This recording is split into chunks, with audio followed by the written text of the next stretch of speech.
you will need to include a title block in your landscape design drawings. I'll zoom out a little because here I've put a series of examples of different landscape blocks. The most sophisticated of them, I guess, is the one at the top here.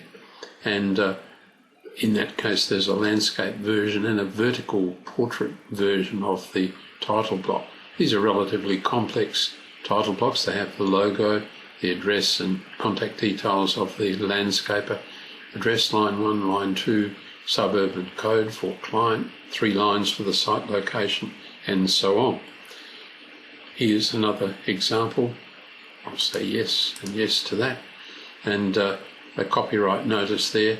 And finally, the one that we've been working on in this little series of movies, and it's a relatively straightforward and simple title block, but it does include a logo that we've been working on. It's a CAD logo, so if I select it, it's shown as AHLD logo version 5 and sits in the title block. You may notice that I've put some dimensions alongside the title block, and I try wherever possible to work on a grid. I've got a 1mm grid running, and I try and make sure that every one of these lines sits on the grid. So if I select the horizontal line through here, you can see its length is 55 units and its height is 35. So I'm able to dimension it. Remember, dimensions are taken from the model, so this gap between there and there is 20 units, then 10 more units between there and there, another 5, and so on. The whole block is 130 units. In the metric, that'll be 130 millimeters on, say, an A4 sheet or a larger sheet, 75 and 55. So there are a whole series of whole numbers. So once I've tested this and made sure it works well, we're going to insert that into layout sheets in a template drawing.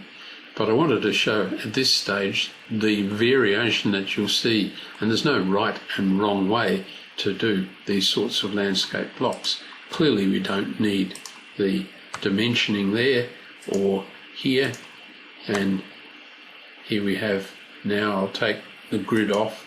So that's a fairly simple block. It has the logo and tagline of the designer. I need to put in contact details for the designer in that area there, but there's space for file name and so on. As I look in here, I can see the text here is somewhat jagged. Don't forget we have under modifier an align text tool, so we can pick the text up. Whoops, we are picking text entities, and hit enter, and I want these to be bottom justified, so bottom, then I'm asked to pick the bottom point.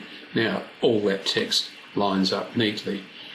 The text over here is milled around the midpoint of that line, so the reason for having middle text is the client name will vary, as will line 1 of the address and so on. That will vary, so the information will sit there. In the project description, I've used M text there and got a center alignment arrangement. I haven't tested any of this out yet, but I'll try shortly when working on in a template file.